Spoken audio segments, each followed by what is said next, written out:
And you're welcome to class today. Today we're talking about the scissors, the types of scissors you should have that you should use as a fashion designer or a fashion design student. The number one I'm talking about today is okay, let me start with this. You shouldn't just have a type of scissors. You should have about one, two, three types as it applies to you because you need different scissors for different kinds of work.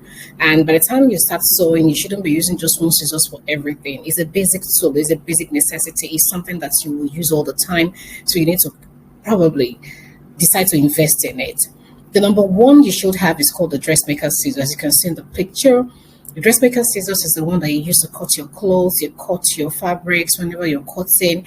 Normally, it should be big, it should be heavy, it should be something you can handle. It shouldn't be too big for you, it shouldn't be too heavy for you as a person. Be sure you can handle it. And I advise that you invest in a very good one. There are cheap scissors, there are expensive scissors. Okay, the wahala is this, or the disadvantage is this.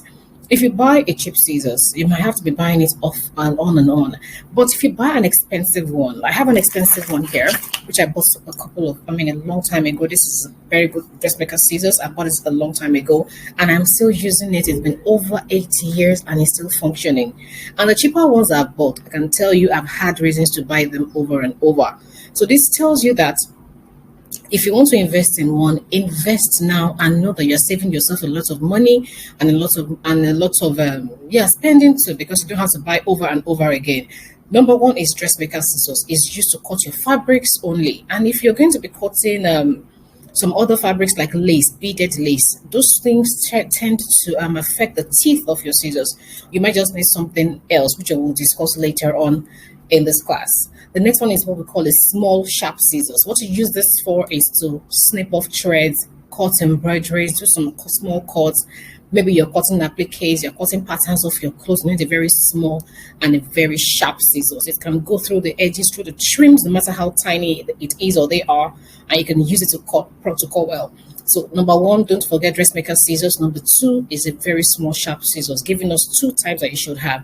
If you have a man in your house, there's this scissors that comes in the barbing grooming kit.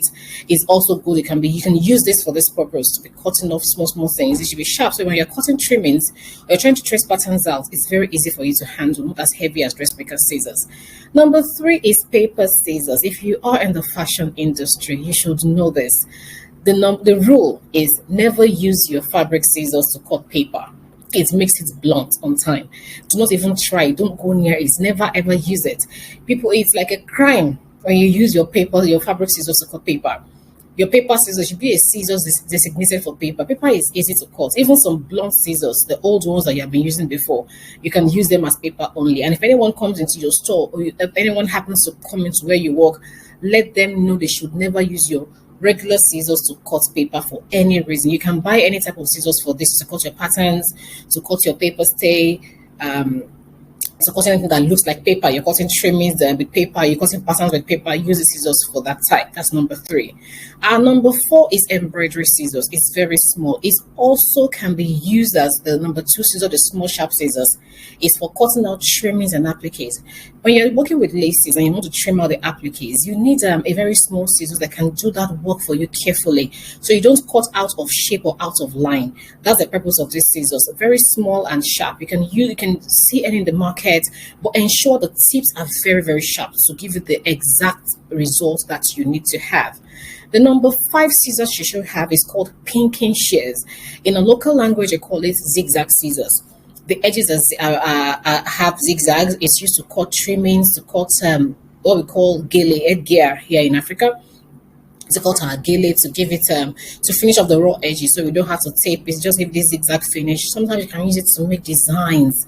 Maybe you're working with Ankara fabrics that you want to cut. You don't want to sew them.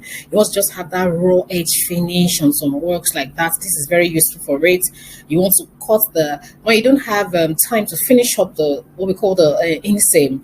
The joining inside, you can't overlock it. If the fabric does not fray, like Ankara now, you can use the zigzag scissors to cut the edges. If you just leave that zigzag finish neatly inside, that's the purpose of this scissors. Then for some decorative stitches, like I said earlier, do not forget. The number six is what we call the lightweight scissors. Very light. Very easy to carry. It's not heavy. It's not even as heavy as dressmaker scissors. You need this for some light projects. You don't want to use this. Sometimes, of course, I get tired of handling my dressmaker scissors, especially when I'm working with heavily beaded or heavily stoned fabrics.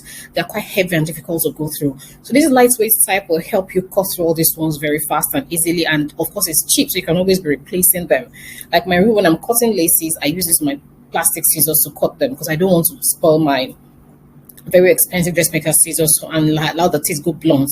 Of course, it can be sharpened. You can use foil to sharpen your scissors. You can sharpen it with some people that sharpen in your local markets. That can be done as well anytime you want to sharpen your scissors. If it's expensive one, that's the only one that you can really sharpen. Those cheaper ones, when you sharpen them, start acting funny. They lose the friction, so you may not.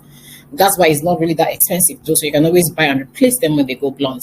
Number 6 is the lightweight scissors. Do not forget all those types of scissors. You need them in your sewing room. You need to have at least 4 or 5, or at least you need the dressmaker scissors, the small sharp scissors, the zigzag, the pinking shears. You need the embroidery scissors, and you need the lightweight. Anyone that you think you can handle, at least have more than 2 in your working space.